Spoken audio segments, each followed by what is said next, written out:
नमस्कार। देखिए, हमने आपको चैप्टर 3 कंप्लीट करा दिया है और आज हम चैप्टर 4 ले रहे हैं, जिसमें हमारे पास टॉपिक है द्विघात समीकरण। तो देखिए, इसमें जो द्विघात समीकरण की बात करता है, तो पहली एक्सरसाइज में तो जो 4.1 है उसमें केवल सिर्फ और सिर्फ द्विघात समीकरण की बात करेगा, द्विघात समीकरण है या नहीं है। जो हमारे पास इसमें समीकरण दे रखे हैं उसमें हमें जांच करनी है कि ये द्विघात समीकरण है या नहीं है।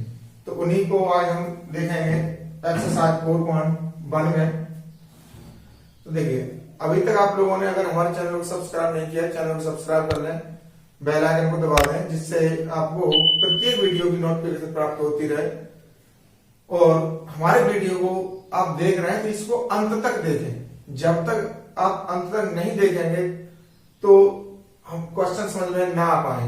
हो सकता है कि क्वेश्चन समझ में ना आए, क्योंकि जब तक हम सारी पूरी को कंप्लीट नहीं देखेंगे तब तक हमें कुछ पता नहीं चलेगा कहां से क्या हो रहा है। देखिए, पहला है कि जांच कीजिए कि क्या निम्न द्विघात समीकरण है। तो सबसे पहले तो हम बात करते हैं कि द्विघात समीकरण क्या होता है। देखिए, जिसमें यहां लिख देते हैं द्विघात समीकरण के लिए द्विघात समीकरण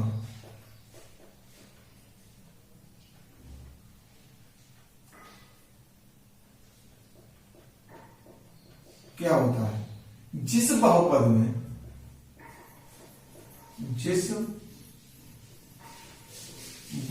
में चर की उच्च घात 2 होती है,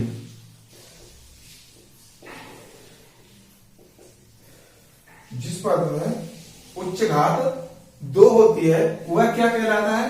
द्विघात समीकरण कहलाता है। जिसमें px क्या होता है? हमारे पास 0 होता है और a naught is equal to, यहां लेके देखते हैं ये भी, जिसमें px इज इक्वल टू 0 और a naught is equal to 0 होता है। अब इस द्विघात समीकरण होता क्या है? देखिए, ax square plus b x plus c is equal to 0, ये इस रूप का होता है द्विघात समीकरण। जब हम पता करेंगे कि द्विघात समीकरण कौन सा है तो हमें हमेशा इस चीज पर फोकस करना है। ये जो बहुपद है ये x square plus b x plus c is equal to 0, जहां पर पी एक्स क्या है? हमारे पास 0 है और ए नॉट इज इक्वल टू 0। अगर a 0 हो जाएगा तो एक्स स्क्वायर का पद ही हमारे पास 0 हो जाएगा, इसलिए यहां पर हमने आपको बताया कि a naught is equal to इसमें 0 होगा। अब देखिए क्वेश्चन नंबर 1 का फर्स्ट पार्ट। तो इसमें कहता है कि x प्लस 1 का whole square is equal to 2x minus 3 ये दे रखा है। इसका हमें पता करना है कि द्विघात समीकरण है या नहीं। तो देखिए, सबसे पहले इसको बोलेंगे होल स्क्वायर को, a प्लस बी का होल स्क्वायर लगेगा इसमें, x square plus 1 plus 2ab यानी 2x इज इक्वल टू, इसका इसमें गुणा करेंगे तो 2x माइनस 6 यानी 2 का हमने कोष्टक में गुणा कर दिया। अब देखिए, एक्स स्क्वायर 2x को उधर लेके आएंगे, प्लस का 2x माइनस का 2x और प्लस 1 और प्लस ये बराबर से इधर आ जाएगा 6 हो जाएगा इक्वल टू 0। तो देखिए 2x से 2x कट गया, x square plus 7 is equal to 0। तो ये द्विघात समीकरण है, द्विघात समीकरण है। क्यों है? क्योंकि देखिए, इसमें एक्स की घात कितनी है? हमारे पास 2 है। हमने क्या लिखा कि जिस बहुपद में चर की उच्च घात 2 हो, यानी ये जो हमने बताया कि चर में उच्च घात कितनी होनी चाहिए? 2 होनी चाहिए। तो इसमें हमारे पास 2 है, तो ये द्विघात समीकरण होगा। अब देखिए क्वेश्चन नंबर 1 का second, x square minus 2x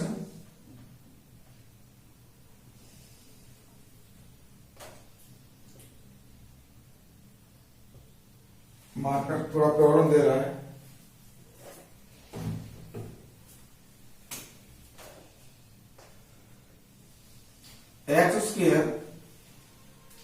minus 2x is equal to -2 और कोष्टक में संख्या है हमारे पास 3 माइनस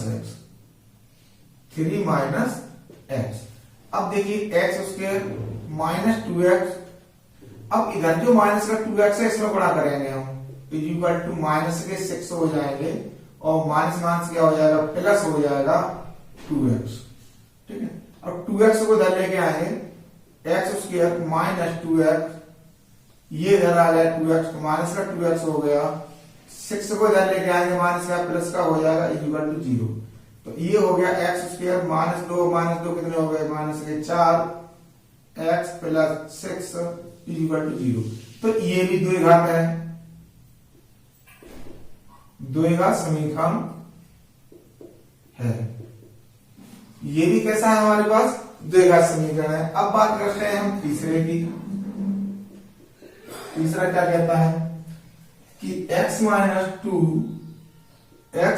टू दूसरे कोष्टक में है हमारे पास x प्लस 1 बराबर x माइनस 1 दूसरे कोष्टक में x प्लस 3। तो देखिए अब सबसे पहले क्या करना है, हम इन कोष्टकों का जो दे रखे हैं इनको गुणा में लिखना है। तो x स्क्वायर माइनस प्लस 1 जो दे रखा है x का गुणा करेंगे तो x हो जाएगा। अब -2 का x में करेंगे तो -2x, -2 का 1 में करेंगे तो -2 इज इक्वल टू, ऐसे इधर करना है x स्क्वायर, x का गुणा 3 में करेंगे तो प्लस के 3x, -1 का गुणा x में करेंगे तो -x और इसका इसमें करेंगे तो -3। अब देखिए x स्क्वायर को, ये x स्क्वायर इधर का, इधर वाला x स्क्वायर आ जाएगा, माइनस में हो जाएगा। अब यहां बचा हमारे पास क्या, प्लस का x है, माइनस का 2x है, तो माइनस का x बचेगा -2, इधर क्या है हमारे पास इज इक्वल टू 2x बचाएंगे, 3 में से 2 1 चला जाएगा, 2 बचाएंगे -3। अब देखिए सभी को एक तरफ ले लें तो देखिए x स्क्वायर कैंसिल हो गया। अब हमारे पास क्या बचा है, -x -2 माइनस का 2x हो जाएगा प्लस का 3 हो जाएगा इक्वल टू 0। अब देखिए यहां पर क्या है, अब ये माइनस का 2x जो है और ये माइनस का x है, तो माइनस के 3x हो जाएंगे और ये इधर कितना बचा, माइनस का 2 प्लस का 3 तो प्लस का 1 इक्वल टू 0। अब देखिए यहां पर उच्च घात कोई 2 नहीं है, 2 हमें घात ही नहीं मिल रही, तो ये द्विघात समीकरण नहीं होगा, द्विघात समीकरण नहीं है। अब है हमारे पास चौथा क्या कहता है कि x स्क्वायर प्लस 3x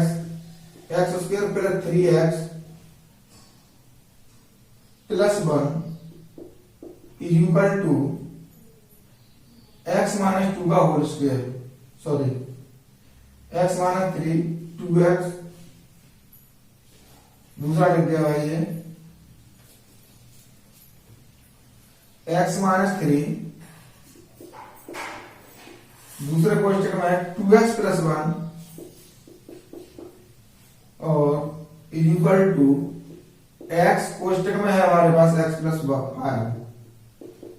अब देखिए इसका इसमें गुणा करेंगे तो ये हो जाएगा 2x स्क्वायर प्लस x -3 दूनी 6 x और -3 is equal to x square plus 5x। अब देखिए इसमें 2x स्क्वायर को इधर ले आएंगे बराबर से, तो ये x स्क्वायर।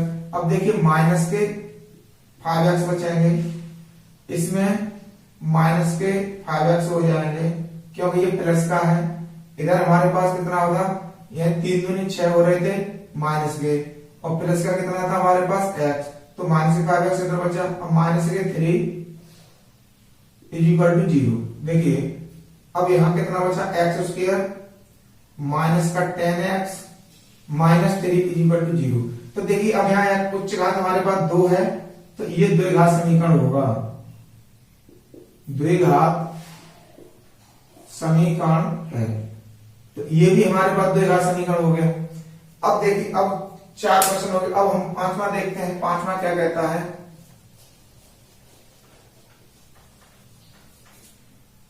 पांचवा जो है क्वेश्चन नंबर 1 का पांचवा खंड 2x minus 1 2x minus 1 x minus 3 is equal to x plus 5 और दूसरे क्वेश्चन में है हमारे पास x माइनस 1 अब इनके भी गुणा करेंगे तो देखिए 2 का 2x का x से गुणा करेंगे 2x स्क्वायर इसका इसमें कराएंगे तो माइनस 6x माइनस 1 का x के संग माइनस x माइनस 1 का माइनस 3 से प्लस का 3 इज इक्वल टू ऐसे इसमें करेंगे x square minus x plus 5x और माइनस 5 तो देखिए 2x square minus x square इधर बच्चे हमारे पास 7x और इसमें से लेके आएंगे तो 4x चलो पहले लेके लो 3 is equal to 4x minus 5 अब अच्छा में करेंगे तो यहाँ अच्छा हमारे पास x स्क्वायर इसमें माइनस के 7x प्लस के 3 माइनस के 4x प्लस के 5 इज इक्वल टू 0 अब देखिए यहाँ पर x स्क्वायर अब जो माइनस के 7x है माइनस के 4x है कितने हो गए माइनस के 11x अब प्लस के 3 प्लस के 5 प्लस के 8 इज इक्वल टू 0 तो ये भी द्विघात समीकरण होगा द्विघात समीकरण है। अब इसके बाद में आते हैं छठवें नंबर पर।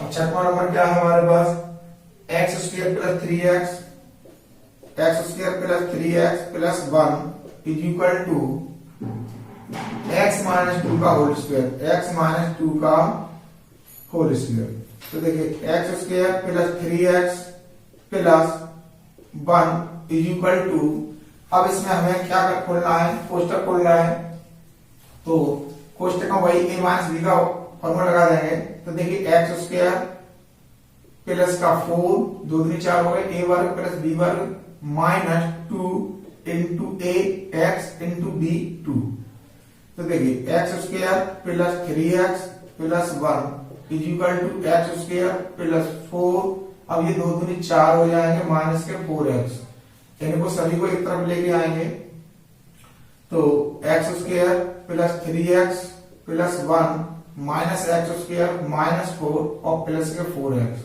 इक्वल टू 0 अब x स्क्वायर से x स्क्वायर कैंसिल हो जाएगा अब इधर 4x है इधर 3x है प्लस के हैं 7x हो जाएगा और प्लस का 1 और माइनस का 4 माइनस 3 हो जाएगा इक्वल टू 0 ये द्विघात समीकरण नहीं होगा।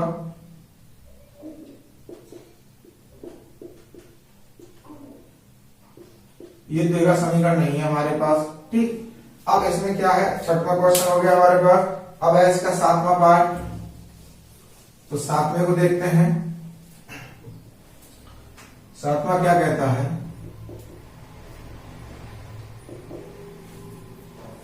x प्लस 2 का होल क्यूब x प्लस 2 का होल क्यूब और इक्वल टू 2x कोष्टक में x स्क्वायर माइनस 1। अब देखिए यहां से बस देखने से ही पता चल रहा है कि क्योंकि ये a प्लस b का होल क्यूब है तो इसे खोलेंगे तो एक a क्यूब यानी x क्यूब प्लस 2 का cube plus 3ab 3 into x into 2 कोष्टक में क्या होता है a प्लस b होता है तो x प्लस 2 इक्वल इसका इसमें करेंगे 2x क्यूब इसका इसमें करेंगे तो माइनस का 2x बनेगा।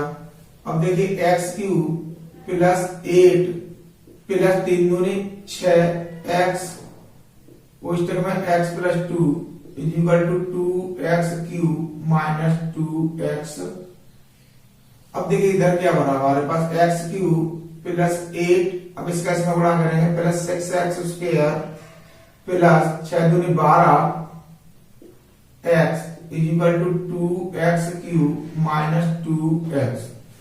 अब x क्यूब को एक तरफ लेके आएंगे x cube plus 6x square plus 12x plus 8 को मैंने जो अचर पद है इसको बाद में लिखा माइनस का 2x³ प्लस का 2x इक्वल टू 0।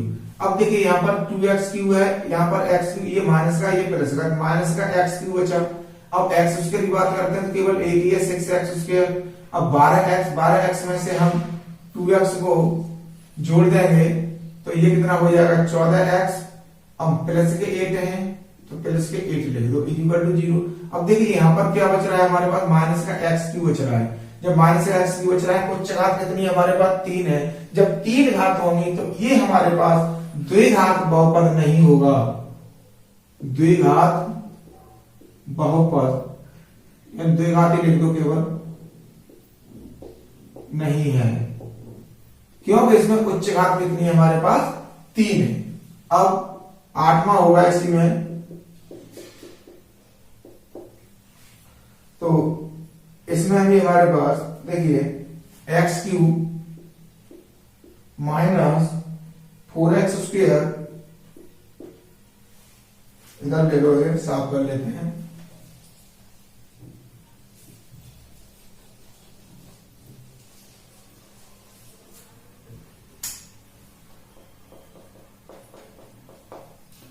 तो x³ minus 4x² minus x plus 1 minus x plus 1 is equal to x minus 2 का होल क्यूब, x माइनस 2 का होल क्यूब। जो देखिए अभी हमने इसमें जो बोला था वो a प्लस बी का होल क्यूब था। अब इसमें a माइनस बी का होल क्यूब। देखिए x³ minus 4x² minus x plus 1 is equal to x³ minus यानी a³ माइनस b³ होना है, 2 का cube minus 3 into a into B, कोष्टक में x माइनस 2 हो जाएगा। ये हमने a माइनस बी का होल क्यूब बोल दिया। अब देखिए इधर x³ minus 4x² minus x plus 1 is equal to x³ minus 8 minus 3 दूनी 6, 6 का इसमें करेंगे 6x² हो जाएगा ये, ठीक है। और 6x का 2 में करेंगे तो माइनस प्लस 12x हो जाएगा। अब इनको एक तरफ ले लें तो x³ माइनस x³, क्योंकि ये x³ इधर आ गया। अब देखिए माइनस का 4x², अब इधर x² क्या है हमारे पास 6, ये हो जाएगा प्लस का। अब इधर क्या है हमारे पास माइनस x, इधर क्या है हमारे पास 12x प्लस का, इधर आएगा माइनस का हो जाएगा। अब इधर क्या है प्लस का 1 और इधर क्या है माइनस का 8, तो ये भी प्लस का 8 हो जाएगा इक्वल टू क्या बचेगा 0। तो देखिए x³ से x³ कैंसिल हो गया। अब यहाँ पर क्या बचा 2x² बचेगा प्लस का। अब यहाँ हो जाएगा माइनस के 13x प्लस के 9 इक्वल टू 0। अब देखिए जो हमारे पास उच्च घात 3 थी, 3 तो हमारे पास कट गई। अब हमारे पास उच्च घात क्या बची समीकरण में, बहुपद जो बना है उसमें क्या बची 2। अब 2 उच्च घात है तो ये क्या होगा बहुपद होगा।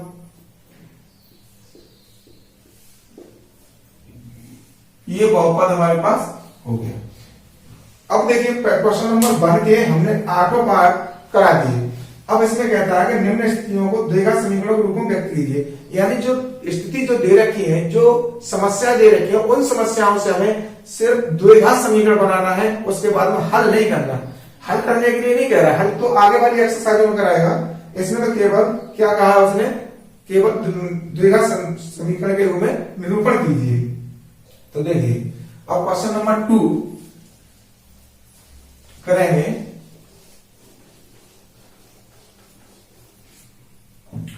अब पहला कहता एक आयताकार भूखंड का क्षेत्रफल दिया है। क्वेश्चन नंबर 2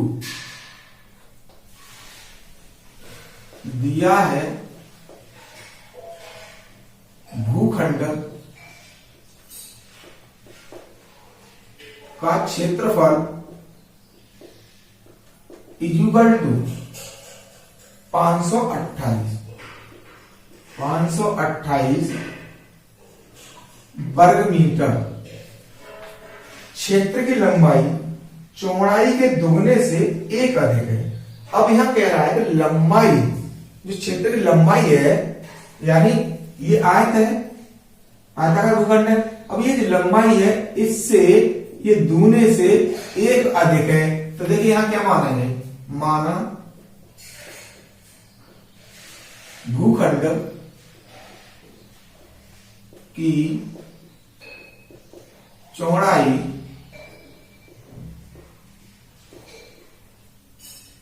x मीटर और तो लंबाई कितनी हो जाएगी, तो लंबाई, अब लंबाई की बात करता है, इसने कहा दूने से चौड़ाई के दुगने से एक अधिक है, तो 2x + 1 मीटर। ठीक है, अब ये हमारे पास चौड़ाई हो गई, ये हमारे पास लंबाई हो गई। अब प्रश्नानुसार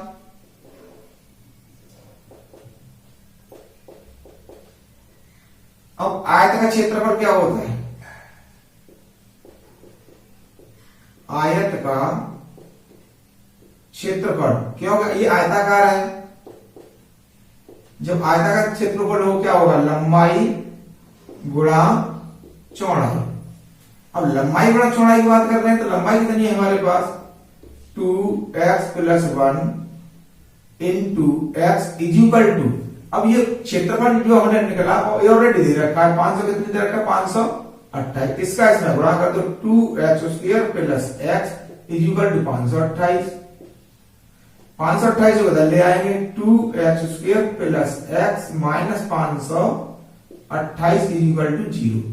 यही हमारा द्विघात समीकरण हो गया। अब ये देखिए, ये ax² + bx + c के रूप का बना हुआ है, ये हमारे पास द्विघात समीकरण है, इसी का निरूपण करा रहा है।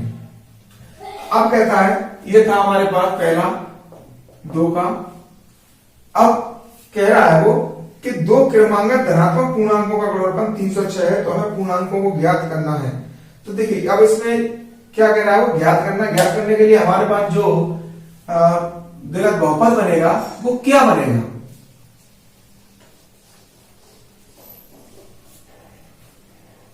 तो माना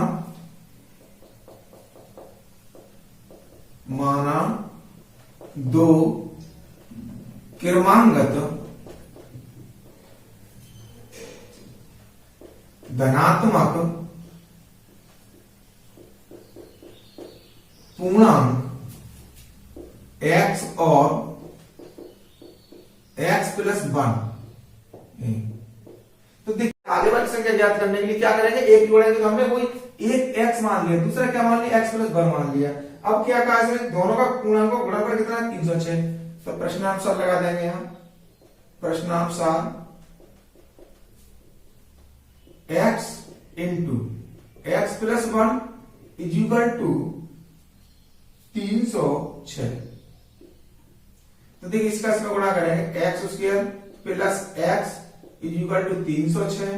अब इस 306 को इधर ले आएंगे, x² + x - 306, यही हमारे पास बनेगा, px 0 रख देंगे। ये क्या बना हमारे पास, द्विघात समीकरण बन गया। अब इसका है थर्ड पार्ट। थर्ड पार्ट में क्या कहता है कि रोहन की मां उससे 26 वर्ष बड़ी है, उनकी आयु का गुणनफल अब से 3 वर्ष पश्चात 306 हो जाएगा। देखिए रोहन की मां रोहन से कितना बड़ी है, 26 वर्ष बड़ी है, तो माना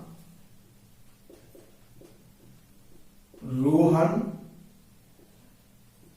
की वर्तमान आयु x वर्ष है, तो मां की आयु कितनी होगी, मां की आयु हो जाएगी x + 26, क्योंकि वो 26 वर्ष बड़ी है, तो x पर रोहन की उम्र में 26 वर्ष जोड़ देंगे, उससे 26 वर्ष बड़ी हो गई। अब क्या कहा कि अब उसकी आयु का गुणनफल 26 वर्ष बड़ी है, उनकी आयु का गुणनफल अब से 3 वर्ष पश्चात।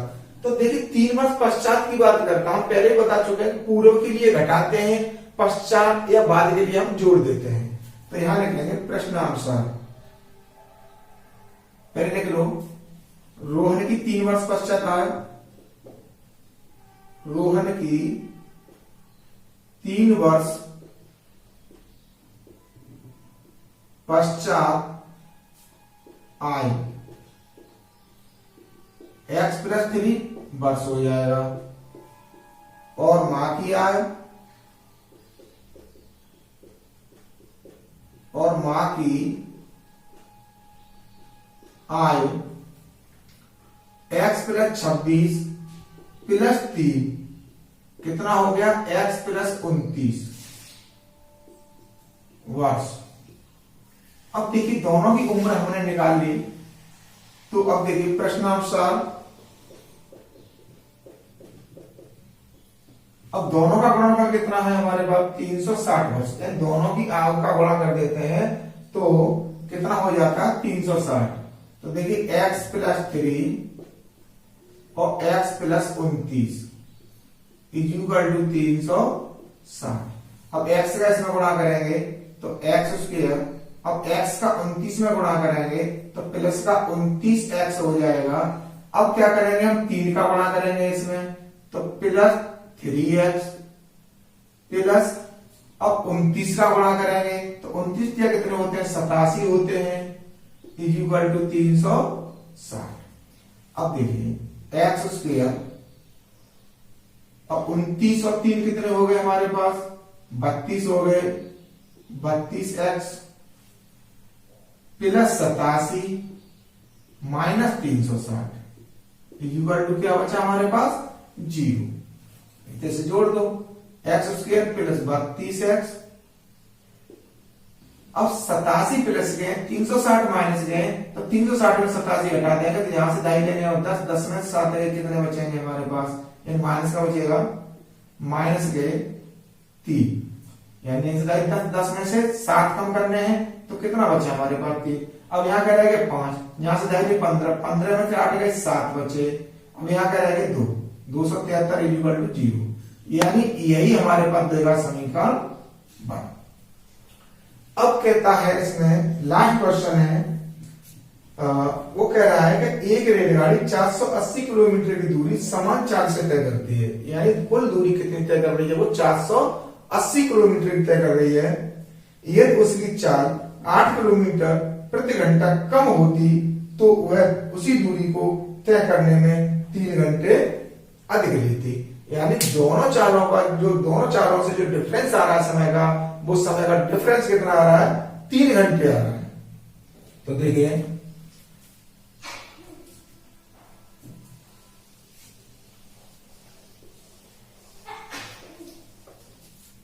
तो देखो दिया है कुल दूरी, दिया है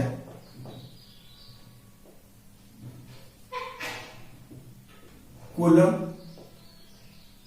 दूरी इज इक्वल टू 480 किलोमीटर, यानी कितनी दे रखी है हमारे पास 480। अब क्या है यदि और 4 मान लिया, माना रेलगाड़ी की चाल बराबर x किलोमीटर प्रति घंटा, ठीक। तो 480 किलोमीटर चलने में कितना समय लगा, समय निकालो है, तो 480 किलोमीटर चलने में लगा समय इक्वल टू 480 बट्टे x घंटे। अब ये फॉर्मूला क्या होता है हमारे पास, देखिए समय बराबर दूरी बट्टे 4, ये वाला हमने फॉर्मूला इसमें पुट किया है। अब इसे दोबारा में क्या कहा कि इसकी चाल 8 किलोमीटर प्रति घंटा कम होती, तो देखिए जब रेलगाड़ी की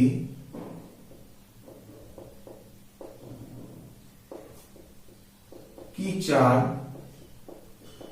8 किलोमीटर प्रति घंटे कम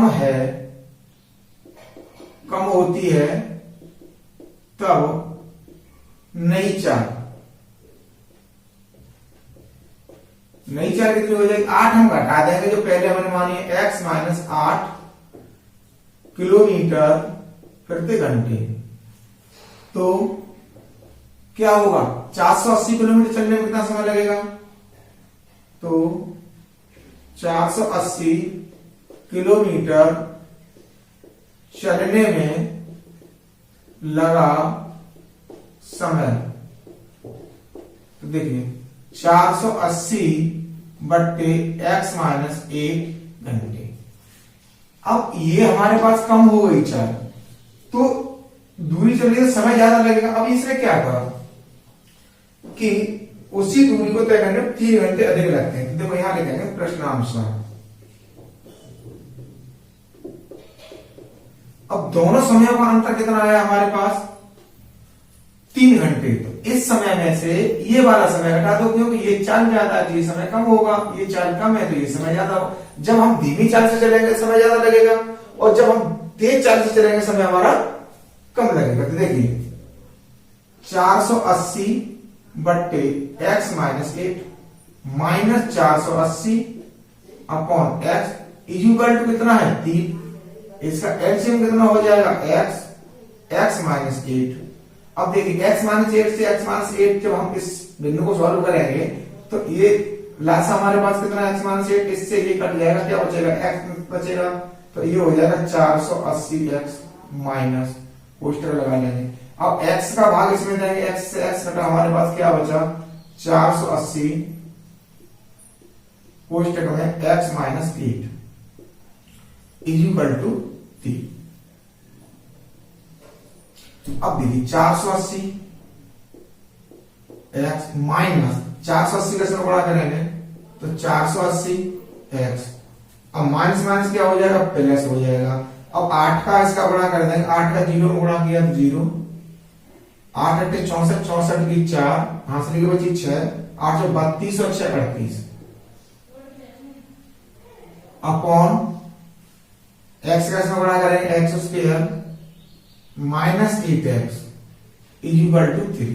तो देखो 480 प्लस का 1 माइनस का, ये तो कट गए। ऊपर क्या बचा हमारे पास? 3 38 40